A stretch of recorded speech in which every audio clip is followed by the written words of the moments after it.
And as always, we're going to play the King's Indian, which is my main opening. And you guys know the drill by now. This is my main opening. And I like to propagate this to people. I'm a big advocate of the King's Indian.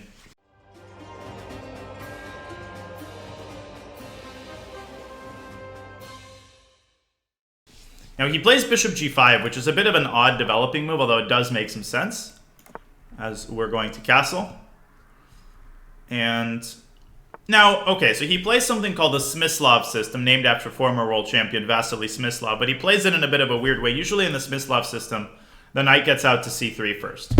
So, if you guys will remember, in the King's Indian, black has two main central pawn breaks. Does anybody know what they are? How do you ultimately get control of the center with your pawns? There's two ways of doing it. One is more King's Indian-y, and the other is a little bit less King's Indian-y. There's e5 and c5. I got a lot of questions as to like when you play c5, because usually I give priority to e5. And this is a great example of when c5 is a better pawn break, because if you guys notice, by developing his bishop, he's weakened the b2 pawn, which is now undefended. And how does the move c5 contribute, or how does the move c5 prepare a move that would ultimately attack that b2 pawn? What am I implying here? Yeah, so the move queen b6 is going to be very nasty, actually.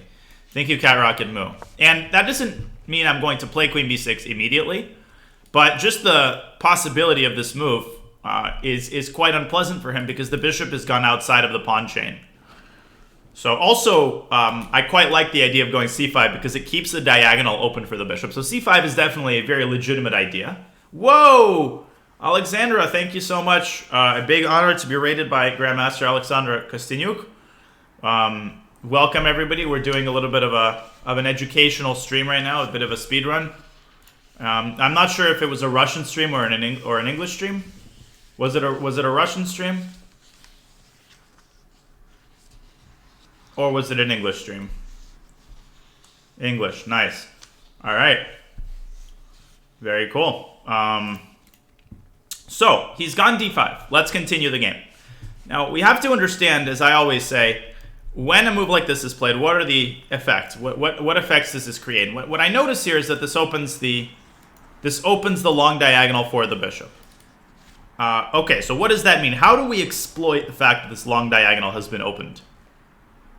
Is there anything we can do to take advantage of the fact that this diagonal has now been opened? And of course we can. We can go knight e4. And by the way, you guys remember that I said it's weird that he hasn't developed his knight. That's one of the drawbacks of not developing your knight, is that the e4 square has been made available to our knights. And now we're threatening to take on b2. We're not exactly threatening to win the bishop because the knight defends the bishop, but that's a pretty valuable bishop to take. I mean, you don't just want to go around giving away your bishops like that. And so I would definitely take on g5 given the opportunity. So let's see what he does. Okay, bishop h4. What do we do now? And that is a kind of an admission of defeat. And now our strategy has ultimately worked.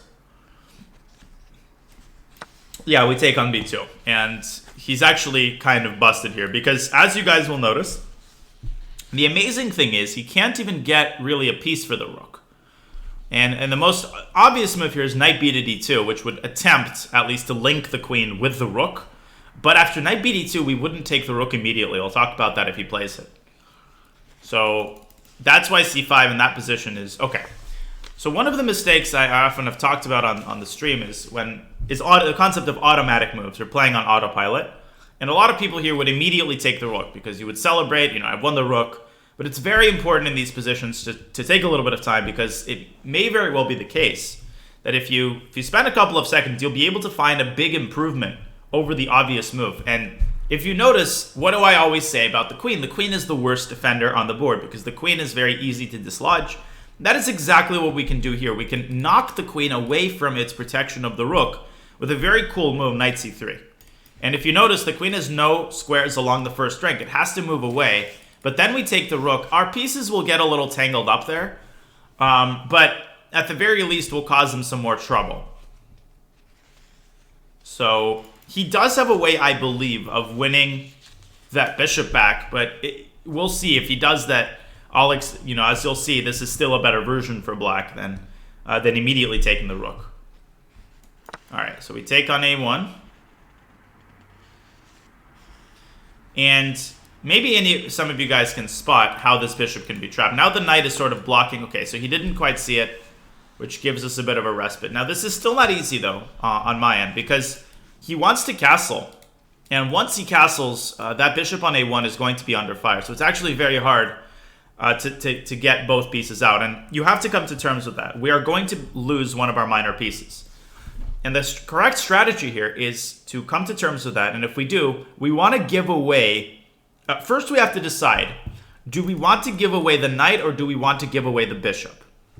And let's make that decision. Do you guys think that we should give away definitely the knight. We want to keep the king's Indian bishop. If we give away the bishop, then our king side is going to be really weak, because remember, we've played g6. So if we've decided that we want to give away the knight and we want to keep the bishop, then we have to open the diagonal for the bishop proactively. And we have two possible ways to do that. We have knight takes a2 and knight takes d5. You guys know that if you're already giving up a piece, then you might as well give it up for as much as you can. But if we compare these pawns, would you rather take this meaningless pawn on a2 or a central pawn? I would rather take a central pawn on d5. You know, taking center pawns in general is a good idea. So this is a classic desperado sacrifice. Now, we have to be a little bit careful. The diagonal for the bishop is already open, so we do not need to move the bishop back yet. I would first play the move d6, because if you notice, he was threatening this nasty move d6 using the pin. So now we're up in exchange and we're, you know, basically completely winning. And again, as I always say, you should never forget about developing the rest of your pieces. When you've won material, do not rest on your laurels. Instead, just identify which pieces you haven't yet developed. So yeah, knight a6 here is a very interesting move, heading for b4.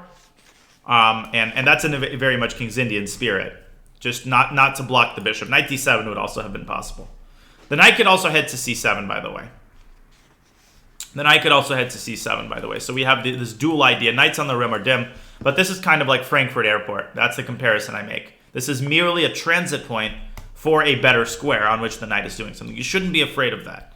If you know where a piece is heading, you shouldn't be too worried or too worked up about how it gets there. I mean, sometimes it has to step on a couple of bad squares to get where it wants to go. Now, what do we do here?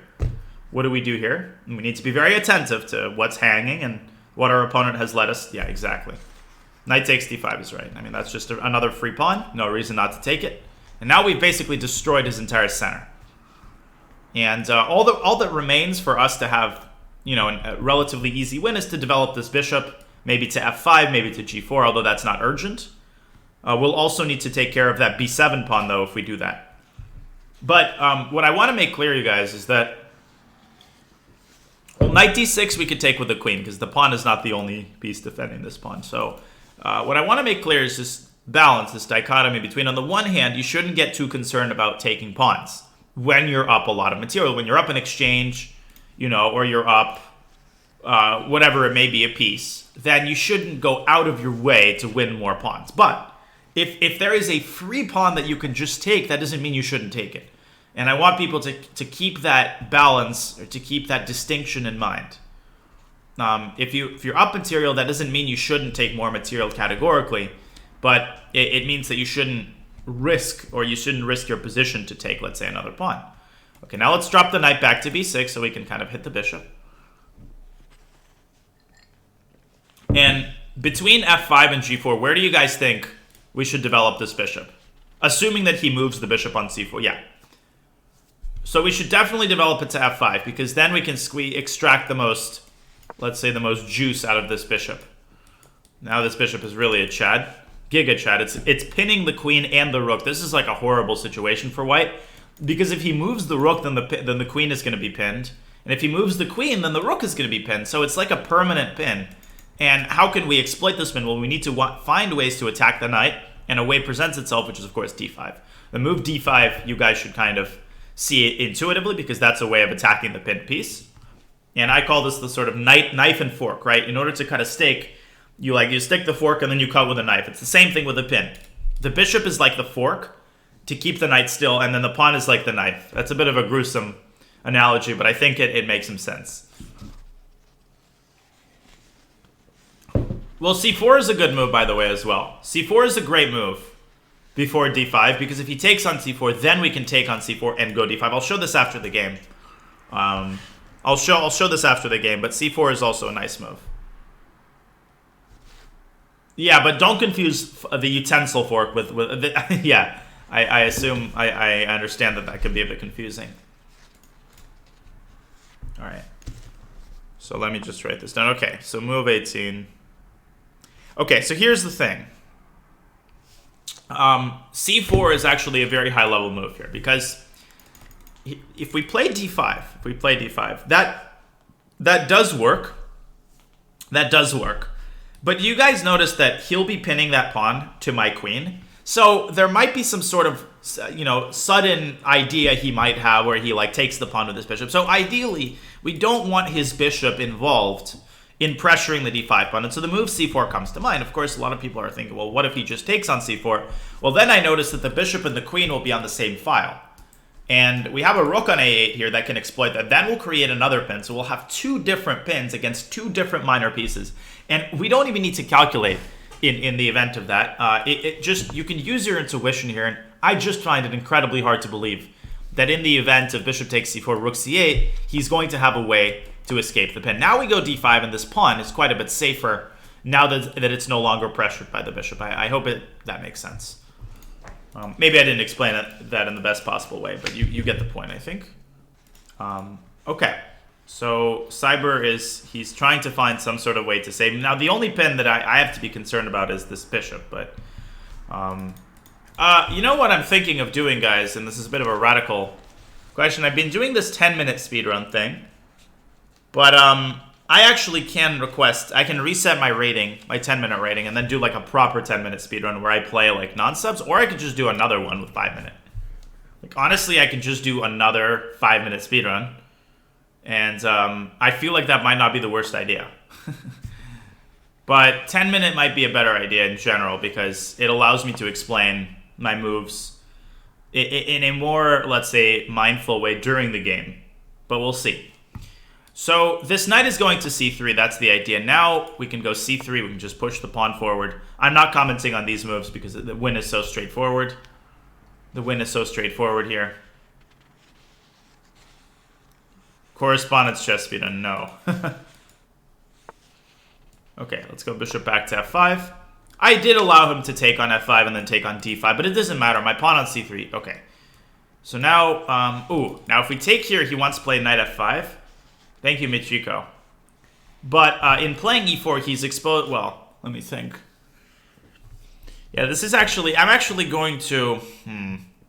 There's many ways to win this position. I'm trying to find the cleanest. We're actually going to take on e4. 10-minute random opponents might be nice. Yeah, I actually screwed this up a little bit, but it's fine. It's still completely winning. Yeah, queen b6 was my idea, but I made a small blunder here.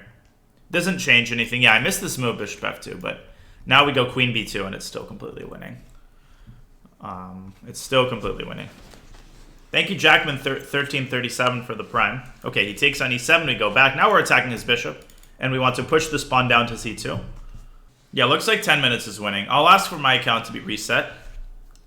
And I'll do the thing I did previously where I lose a bunch of games to stabilize my rating. Well, the reason I'm not doing it to 3,000 is because there's no opponents. There's no 5-minute opponents at the level of like 2,500. I'm already having a lot of trouble finding opponents. But I will eventually get up to 2,500. That's what I promised. I'm close to 2,500, guys, but I'm trying to do what people are into at the moment. Thank you, Lord Temis, gifting to Terrastino Matos. Okay, no problem. So now we're going to deploy the rook and involve it on d1, and that's going to be the crusher. Okay, so let's analyze. Yeah, you're very welcome. My pleasure. Now, this was a King's Indian. And the best way to play the system that you played is actually to go knight c3. And this move does a couple of things. As we know, I mean, that wasn't an internet problem, actually. It really never is. It was a problem with my OBS, my streaming software freezing. So, first of all, this covers the e4 square. And that doesn't allow the move knight e4, which I played later in the game. And the second thing it does is it blocks the bishop's control of the long diagonal. So in case I play c5, you can play d5, and of course this knight really can't move to anywhere meaningful, okay? So after knight f3 castles, you still have a chance to go knight c3. But already in this position, this is your last chance to go knight c3. If you go knight c3 here, of course I can take the pawn, but you just take back, and this is fine for, I mean, white's position is completely fine here. But after d5, knight e4, already the position is quite nasty. So you absolutely have to develop this knight in these positions. Very important. It's very, very important.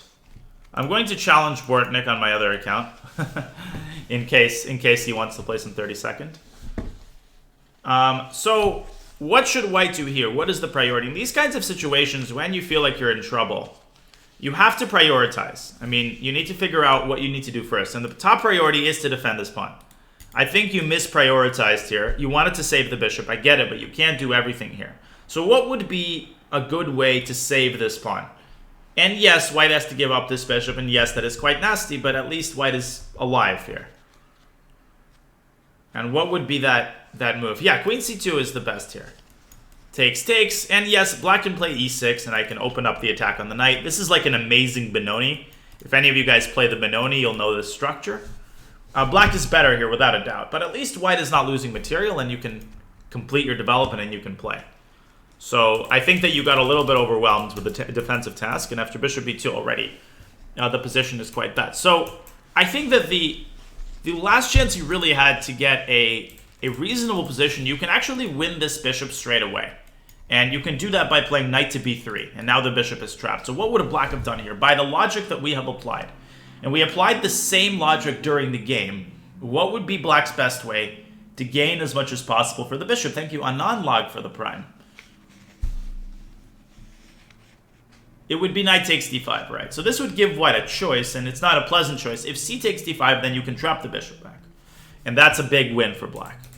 But if I were white here, I would still go ahead and take the bishop and at least leave black's king slightly weak. At least that would create some sort of technical difficulties for black. But after knight b4, of course, the position is still quite lost. In any case, that's the lay of the land. Now I take everything, and I get everything here. I save the c5 pawn, I get my bishop back, and I'm able to bring it back to a very nice, safe fianchettoed square. Now knight a6, knight c7. And here, I mean, maybe e4 to save the pawn would be slightly more resilient, but after this move, the game was essentially over. And knight b6, bishop f5, this is all very simple. Just the last thing to explain. After c4, if bishop takes c4, then rook c8 would have been absolutely crushing, because these two pins from different angles are generally quite devastating. And if he goes bishop takes f7, you just take on f7, you're up a rook. And the thing is, white's given up a pawn, a piece for a pawn, but now white can't even save the knight either, because the queen has to move along this diagonal. And after d5, we win the knight as well. So this is like the worst of all worlds for white. And that just wins the game. Doesn't white have a pretty heavy lead in development? Yes, he does, but here's the thing. Lead in development is the sort of thing that's often misunderstood. I would say this. You need to categorize advantages as you would do in like real life. You know, there's money, there's like cash, and there's gold. And gold, and I am completely out of my depth here, but that's the way I see it. Gold is sort of an intrinsically valuable thing, right? For instance, gold is something that we all agree has this sort of intrinsic value because it's rare. And I would compare that to a material advantage. If you're ahead in material, it's like you have gold. Because a material advantage can essentially win you the game because of its own existence, right? If you're up a queen, that itself is going to give you a win. But a lead in development is like Bitcoin, or it's like cash, where, you know, that itself is not going to give you anything. That it doesn't have an intrinsic value, I think. But you have to trade it in for something in order to get intrinsic value. So a development advantage itself is not going to win you the game. You have to convert that development advantage into another advantage, such as a mating attack or a material advantage. You have to transform it. And you have to separate those kinds of inherent or intrinsic advantages from those that are transformative advantages, the ones that you have to transform into something. And that includes a space advantage, develop an advantage, or even something like a weakness on your opponent's end. Like a weak pawn has to be actually won in order for it to be meaningful. Okay? So the intrinsic advantages are very few. There's a material advantage, and let's say a mating attack is also an intrinsic advantage, because a mating attack can literally win you the game. That's an advantage which itself can contribute to victory. But every other type of advantage is not meaningful if you can't do anything with it. And sorry for the long speech here, but the thing is here, yes, white has a development advantage, but because I'm ahead in material and I have such a solid center, there is nothing that white can do to transform that advantage into anything meaningful.